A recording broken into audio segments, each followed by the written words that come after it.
personnes, il y avait 150 inscrits, 120 personnes sont venues. Les ateliers ont bien fonctionné aussi. Donc en gros, peu au plus entre ceux qui étaient à la conférence et ceux qui étaient aux ateliers, je pense que le quota est atteint à 500.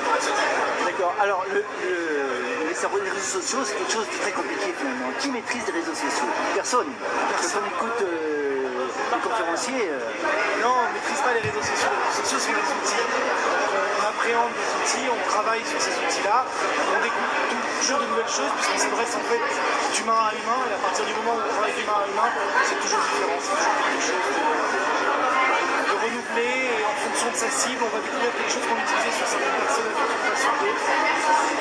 Les grands médias ont tendance à critiquer les réseaux sociaux en disant ce qu'il y a sur Internet, c'est pas vraiment sérieux. D'où ça vient ça? Les grands médias critiquent les réseaux sociaux, mais les utilisent. C'est vrai. Voilà, vrai. ils les utilisent beaucoup, ça leur sert d'indicateur. Ah, pourquoi les critiquent-ils alors? Par peur? Non, je pense qu'il n'y a pas de concurrence, il n'y a pas de réelle concurrence par rapport à ça.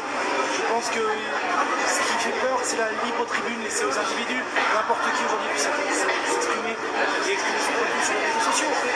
À partir de là, ça peut inquiéter une partie des gens. Je pense que tout ça se régule, c'est encore très nouveau, très neuf. Pas d'inquiétude. Comment se fait-il qu'on ait à peu près 5 ans de retard sur les Américains? Vous savez pas? J'ai pas de réponse à ça. Ouais. Mais donc il y a du chemin à faire encore. Il y a du chemin à faire. Non, mais par rapport à votre question, je suis rassuré parce que quand j'étais plus petit, j'étais plus jeune, il y a une vingtaine d'années, on disait on a 20 ans de retard sur les États-Unis. Aujourd'hui, vous me dites on a 5 ans de retard. C'est bon. C'est comme un chômage, quoi. C'est ça. C'est une méthode pour s'en sortir. D'accord. Et les réseaux sociaux, donc, ça fait partie de notre quotidien maintenant, en fin de compte. On ne peut pas s'en passer. Pas pour tout le monde, mais on se rend compte que oui, 80% des internautes français passent 3 minutes par jour, au moins 3 minutes par jour sur les réseaux sociaux. Quelque chose qui a tout changé, c'est le téléphone mobile, le smartphone. Voilà, on a accès aujourd'hui dans le métro, dans le train, dans le bus, sur le canapé, à ces réseaux sociaux. On est en contact avec le monde entier.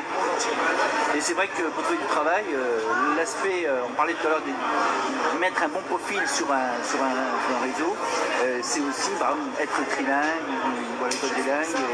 Mais c'est aussi le prouver. Les réseaux sociaux permettent de prouver ce qu'on dit. Un CV, il ne prouve pas ce qu'on dit. Si on met sur un réseau social qu'on s'y connaît en RH, en ressources humaines par exemple, et qu'on est dans des groupes, de LinkedIn, d'autres réseaux, des blogs, et qu'on s'exprime sur les RH, que son expertise est valable, là, je pense que les réseaux sociaux dans le cadre de recrutement ont tout à remplir. Alors même si on est Alzheimer, on arrive à être Alzheimer, les réseaux ne sont jamais Alzheimer. Et il y a toujours une trace. C'est impossible d'enlever une trace. C'est impossible. Il y a des spécialistes pour ça. C'est extrêmement cher. C'est ça. Et je suis pas sûr. C'est réservé à des grandes entreprises. C'est réservé à des décideurs surtout. Ouais. Voilà. Plus que les entreprises. Qu'est-ce que vous pensez comment dirais-je, des mecs qui actuellement sont connus là, pour dénoncer justement des méthodes d'espionnage comme Julian Assange? Je pense que Julian Assange. Dans le cadre de recrutement, j'en pense rien. Vous n'en pensez rien. Vous ne pensez pas qu'il fait évoluer la machine quand même? Fait évoluer le... Il faudrait que j'ai une expertise sur le sujet, je ne saurais pas, je ne peux vraiment pas vous dire. Vous connaissez Julian Assange? Oui, mais non, pas plus. Pas plus. Et c'est vrai que ces gens-là font bouger les choses. Mais de toute façon, plein de gens font bouger les choses. C'est ça qui est bien. C'est ça qui est bien. Je pense que c'est ça qui est bien dans les réseaux sociaux, effectivement, c'est de lancer la tribune à des gens qui n'auraient peut-être pas pu rentrer dans l'espèce de communauté.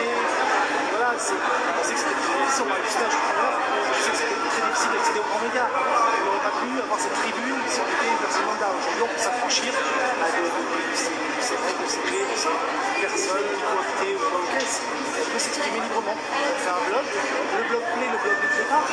Voilà, c'est le public qui va juger. En fin de compte, c'est un petit peu la reconnaissance de la compétence, quelle qu'elle soit. Et plus du... Oui, au-delà de la compétence, de l'expertise. Oui, de l'expertise. Carrément, je pense. Et de la connaissance aussi. Et la connaissance, l'université, c'est bien sûr. Bien sûr, non, mais bien sûr, bien sûr. Mais on voit quand même de plus en plus qu'on s'intéresse un plus à l'humain qu'au diplôme. Et ça, c'est une révolution. J'ai vu quelque chose de très intéressant là-dessus. On parle beaucoup de B2B. Et j'aimerais bien qu'un jour on arrive au H2H, au human to human. Ouais. Voilà, de l'humain à l'humain. ça au business qui peut-être est un peu désuet. Oui, puis parfois pas, disons, en relation avec notre monde, avec la mondialisation. Pas forcément en relation forcément. avec nos valeurs qui sont pas mal bouleversées, peut-être à cause aussi de ces réseaux sociaux. Par le multiculturalisme, par exemple. Exactement, qui permettent à des gens qui n'avaient pas accès de voir ce qui se passe à côté très facilement. Donc c'est peut-être le prochain sujet. Le désert. Le désert, ça veut dire quoi? C'était les réputations et recrutement. Et recrutement. Et recrutement, tout simplement. Donc cette idée, c'est venu il y a combien de temps? Alors moi, l'idée a germé il y a un petit peu plus d'un an parce que je suis passé à une très grosse conférence qui était à Paris. J'ai trouvé que c'était génial comme idée. J'ai donné parce qu'en adressant les étudiants, je me suis rendu compte Vous êtes étudiant parce que vous êtes enseignant? non, je ne suis pas enseignant, mais j'ai fait des ateliers. J'ai mis beaucoup d'ateliers comme ça. D'accord.